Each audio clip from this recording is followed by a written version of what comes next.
คนกลางกี่ที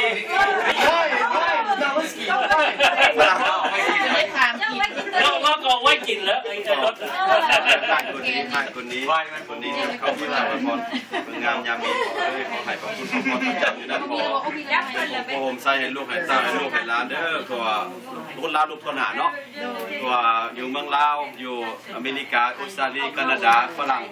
อยู่ใส่กันยาขอให้เป็นโฮมใส่ลูกเต่าเจ้าไว้พรขอให้ความเก่งแข็งยืนขอเด้อให้เดียวให้สติ๊กกิ้งไรส์ม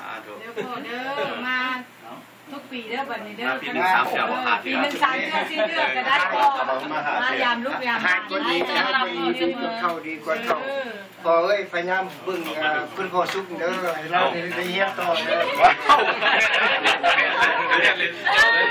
ลูกใหญ่ตัวถึงแล้วเสร็จแล้ว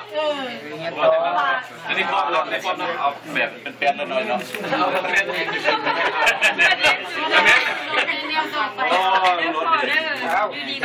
เขาจะมาเอาพันกับคุณพ่อนะครับเรียนจบฝรั่งแล้วไม่เรียนอังกฤษเอาอันนี้จะให้พ่อทุกเอาดิบ้างได้ก็สีแสงฟุ้งเอาไปนั้นแก้กับไข่แก้กับไข่เพื่อนเราก็ที่เลยเอาจบมาที่ไข่จบเลยผู้บอกคนได้กี่ทีนะบอกคนเดินจุ่มไว้กินเนี่ยกระดาษยางหอยนาให้พวกลูกบำนาญเด้อให้แม่ไปอะไรกันจืดไว้นะมาในบ้านก็ไ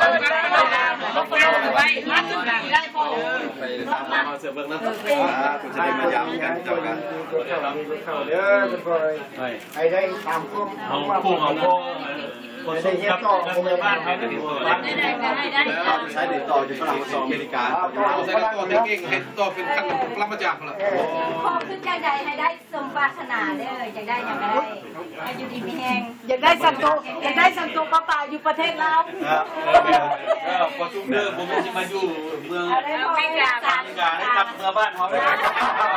นั่งนอนอะไรมาเลยอยู่ดีมีไปอยู่ที่ไหนเดินทางไปเรื่อยเมื่อเราสู้เหตุคือเน้นคำเลยอันนี้เราสู้ไม่กันเน้นคำมี2เน้นคำมีเน้นคำ1และมีเน้นคำ2อีกมีเน้นคำ2เน้นคำ2มันอยู่นั่นอำเภอบ้านแพงอยู่ในจังหวัดนครพนมเน้นลายแบบเดียวกันอย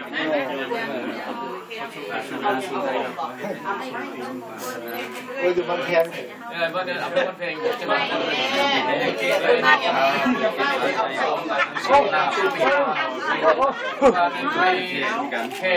ชัดนะว่าเมื่อพัฒนามากอะยังมีพุทธยังมีก็ได้มากพุทธมีก็มากจับอันนี้เป็นหักปัดที่ลายพ่อมากจับจับหลับปีนี้มันมีบุญเลยเดินน้ำเวลาเดี๋ยวให้เดินน้ำจอดสิให้เดินก่อ2 4แค่ไหน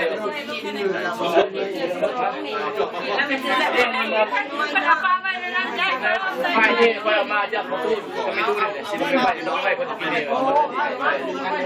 ไปเบิร์ดปนีวันนี้ไม่ละลายยังเล่าส่วนสวยคือเก่าแล้วชนะจะได้มาแบบตัวอะไรคุณนั่นก็จะได้บุญนั่นเขาให้ครอบครัวเขาแม่เจ้านั่นเลยเพราะว่ามาเอาเงินมาจากเงินแล้ว3 คนเราให้เขาได้หลายทำได้ว่าไม่หลายคนเราเองทำก่อนทำก่อนล่าอย่างเดียวนั่นพวกเรา